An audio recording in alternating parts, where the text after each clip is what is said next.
दोस्तों, अगर मैं आपसे कहूँ कि एक गज़ल मोहब्बतों से भरी हुई होती है, एक गज़ल एहसासों से भरी हुई होती है, तो बेशक आप कहेंगे कि जी हाँ, बिल्कुल सच बात है ये।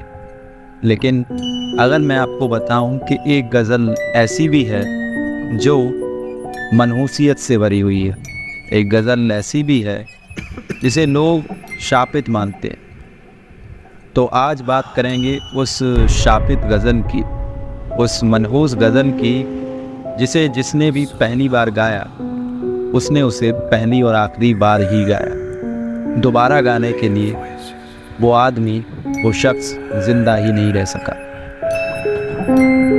नमस्कार दोस्तों, मैं हूँ लेखक सुयश।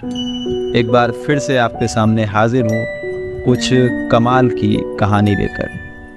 ये कहानी है एक शापित गज़ल की जिसे लोग मानते हैं कि ये मनहूस है और जिसने भी इसे गाया वो मारा गया। तो इस कहानी की शुरुआत होती है 1970 के दशक के आगाज से। कल 14वीं की रात थी, शब भर रहा चर्चा तेरा। इस मशहूर गज़ल को लिखने वाले इब्न इंशा जी 1970 के दशक में एक गज़ल लिखते हैं जिसका उन्वान था इंशा जी उठो अब कूच करो। ये गज़ल एक उदास आदमी के बारे में है जो कि एक महफिल में रात गुजारने के बाद अचानक से महसूस करता है कि उसे अब ये जगह छोड़ देनी चाहिए। ये जगह मतलब ये शहर भी छोड़ देना चाहिए, और वो वहाँ से चल देता है। उस महफिल से निकलकर वो अपने घर की तरफ जाने लगता है।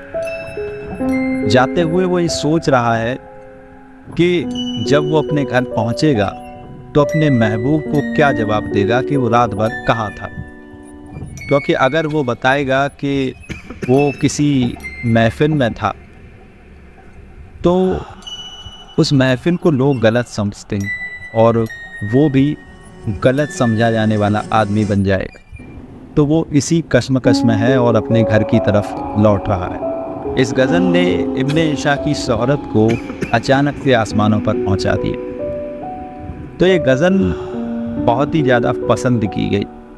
तो चलते चलते उड़ते उड़ते ये गज़ल उस वक्त के कमाल के क्लासिकल सिंगर अमानत अली खान साहब के पास किसी तरह पहुंची, और आखिरकार जनवरी 1974 में अमानत अली खान साहब ने इस गज़ल को पहली बार पाकिस्तानी टेलीविज़न के लिए पेश किया।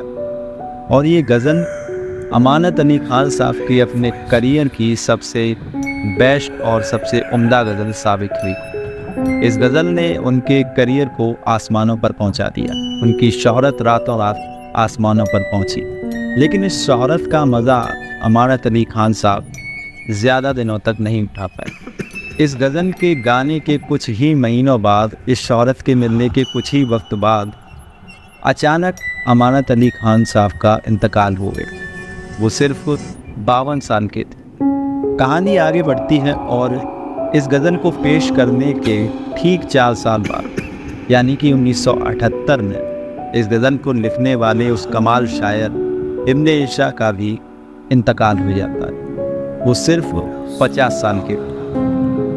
ये सब कुछ कोइंसिडेंस लगता है, कोई बड़ी बात नहीं।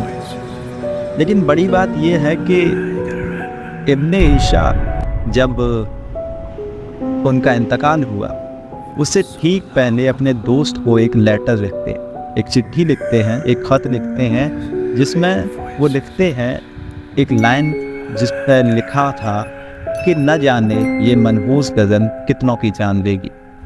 तो यहाँ तक भी ये इत्तफाकन हो सकता है। लेकिन ये कहानी थोड़ा और आगे बढ़ती है जो हमें सोचने पर मजबूर कर देती है।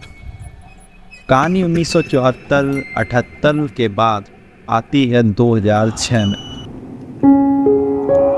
तो 2006 के आते आते अमानत अली खान के बेटे असद अमानत अली खान अपने पिता की तरह क्लासिक सिंगिंग में काफ़ी मशहूर नाम हो चुके थे। तो 2006 में पाकिस्तानी टेलीविज़न के लिए उन्होंने एक प्रोग्राम पेश किया। इस प्रोग्राम में ख़ास ये हुआ कि असद अमानत अली खान साहब ने अपने वालिद अमानत अली खान साहब के आप श्री गाई गई गज़ल इंशा जी उठो अब कूच करो को प्रोग्राम के आखिर में पेश किया। ये पहली बार था कि असद अमानत अली खान ने इस गज़ल को पेश किया।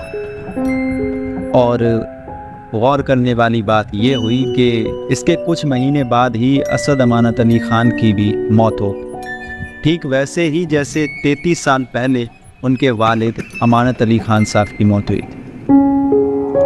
और चौंकाने वाली और सोचने पर मजबूर कर देने वाली बात ये हुई कि इस वक्त असद की उम्र भी 52 साल थी, ठीक वैसे ही जैसे 33 साल पहले अमानत अली खान साहब की मौत के वक्त। तो दोस्तों, आपको क्या लगता है, क्या ये गज़ल सच में मनहूस हो सकती है? क्या ये गज़ल शाबित हो सकती है? एक गज़ल क्या उसे गाने पर मौत हो जाती? क्या ये इत्तेफाक था या सच में एक गज़ल मनहूस हो सकती है?